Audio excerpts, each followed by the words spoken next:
Mojang has officially announced the release date for Minecraft 1.21, the Tricky Trials update. It's going to be releasing on June 13th, so it's only a couple of weeks away. This update has a ton of new features in it, so in this video, I'm going to show you exactly how to prepare for Minecraft 1.21. That way you can take full advantage of all the new features, and you don't miss out on anything. There's three main parts to this new update. There's the trial chambers and how to find them and fight them. There's all the new blocks, items, and collectibles in the update, and then of course there's a whole host of new technical changes, farm updates, and other things that you should know about. I'm going to show you how to prepare for all three of these, so let's hop into it. The first step in preparing for 1.21 is to not explore new areas of your world. You don't want to explore a bunch of new chunks and increase your world size, but you also don't want to generate areas that trial chambers might actually spawn in, because then you're going to have to travel further and further out to get new trial chambers. So just stick to existing areas of your worlds where you've already built and already explored. That way you're not generating new chunks and preventing a trial chamber from generating there once the 1.21 update releases. When it comes to actually finding trial chambers, you're definitely going to want to get yourself some cartographer villagers. So stock up on these guys right now, but don't trade with them,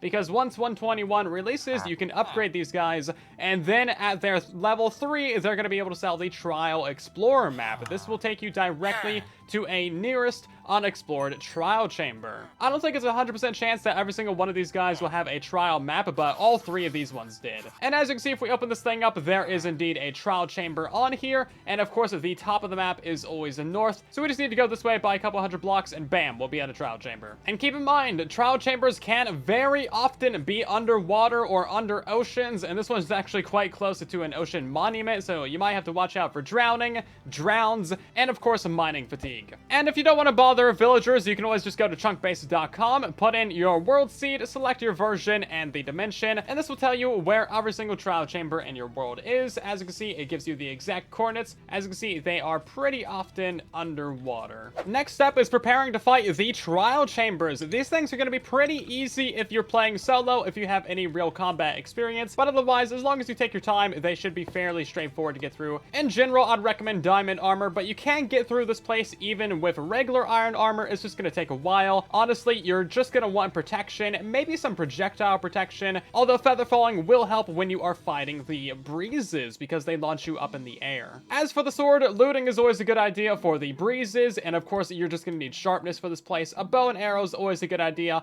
A decent pickaxe, that way you can mine all these lovely blocks and take them home. And then of course you also want to bring in an axe, that way you can actually scrape off the oxidization from these copper lamps. Oh yeah, and a shield's always good because this place can get really filled up with mobs, and a shield will save your life. Otherwise, I'd recommend that you just bring a bed, an ender chest, that way you can store some items, some torches to light up the place, plenty of food, some building blocks, that way you can pillar up and bridge across things, and then of course a couple of shulker boxes, that way you can actually store all of the loot that you're going to be getting. You probably don't need potions, but a couple of golden apples can always help out. Now remember, the trial chambers scale with how many players you have, so if you come in here with 3 players, it's going to be a lot more difficult than just 1 player. You're going to have more mobs to fight, they're going to be better geared up, and overall it's going to be a more difficult challenge. You also want to defeat the entire trial chamber rather quickly because these spawners reset after 30 minutes, so if you take too long, you might have to refight some spawners. Minecraft 1.21 also adds a ton of new building blocks to the game. Tough is getting a ton of new resources such as bricks and polished varieties, chiseled versions, and of course copper is getting a bunch of new blocks as well, which means that there's now 50,000 different combinations.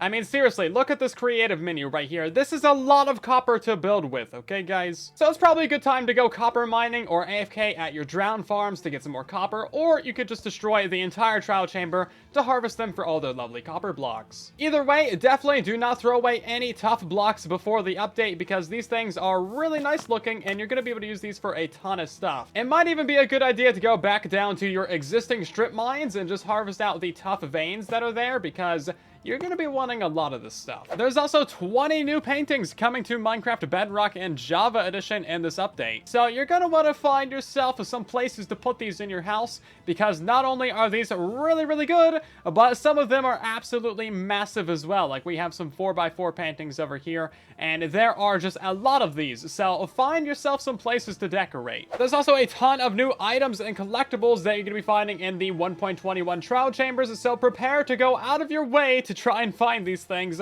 because some of them are quite rare. There's 2 new armor trims that you'll be able to get from the trial chambers. There is Bolt, and of course there is Guster as well. And as you can see, they are looking pretty good on these sets of armor right here. Actually, really nice armor trims. Of course, there's also 2 new banner patterns that you can find. There is Guster for the Breeze, and then of course there is Flow for the Swirling. And there are 3 new pottery shards that you can get. There's Flow, Guster, and Scrape, which all look pretty good. There's also 3 new music discs that you can only get from the trial chambers. And of course, there's also the Heavy Core, the Mace, the Breeze, and Breeze Rods as well. So there is a lot of new stuff to find inside of these trial chambers. So if you have any sort of museum in your world, you're going to want to go ahead and expand that now. That way you have plenty of room to collect all of these new goodies. Raid farms are going to be changing a little bit in Minecraft 1.21. They're going to be slower, and you're going to have to update it to actually work in the new update. So I would recommend is that you go ahead and use these things until your hands fall off and you can't AFK anymore. I don't know.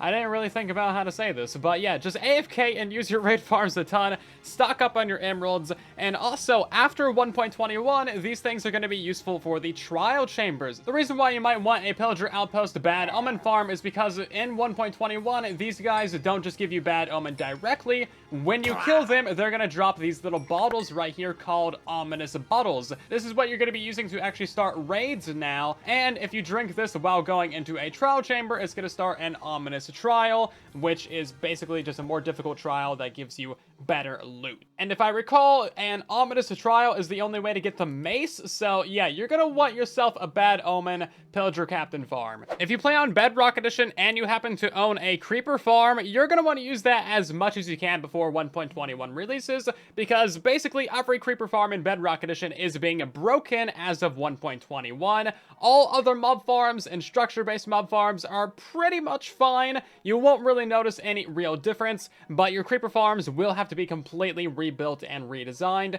Keep your eye out for new tutorials dropping from people in the community, because yeah, they kind of just killed all of our creeper farms. Minecraft 1.21 is also adding the auto crafter, which is going to revolutionize a ton of different redstone and systems and automation, and all of my designs and technology got deleted because, you know, Minecraft Bedrock betas be like that. So it's time to start thinking about how you're going to introduce this to your worlds. There's a lot of different ways to use this thing. For instance, you can start simplifying your mob farm storage for like your iron farms or your slime farms. You can compact all those down into iron blocks and slime blocks. On things like your mob farms, you can turn bones directly into bone blocks. That way you can save a lot of time on crafting and moving items around your world. If you're somebody who has a lot of farms in your world, this is going to really help you out. It's going to help you automate a lot further, and it's going to kind of turn Minecraft into a little bit of a factory game. It's going to be fantastic. I already made a video all about auto crafters and all that stuff. You can check those out if you feel like it. Links are down below, and I'll have another video out soon on all about the auto crafter,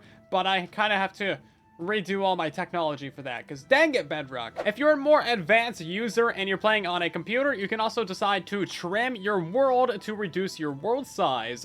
The easiest way that we currently have as of right now that I know of is to use the app called Amulet. This will allow you to select a very large area of your world on a chunk by chunk basis, and then delete anything outside of those areas. That way you can trim down your world to a very small size, allowing you to re-explore areas and get the new trial chambers in those areas. Let me know if you guys want to see a full tutorial on how to trim your world with Amulet. It's fairly straightforward, but if you're not used to this kind of thing, then it can be a little bit confusing. If you like this video, then subscribe. I got more 121 content and tutorials on the way, and you don't want to miss it.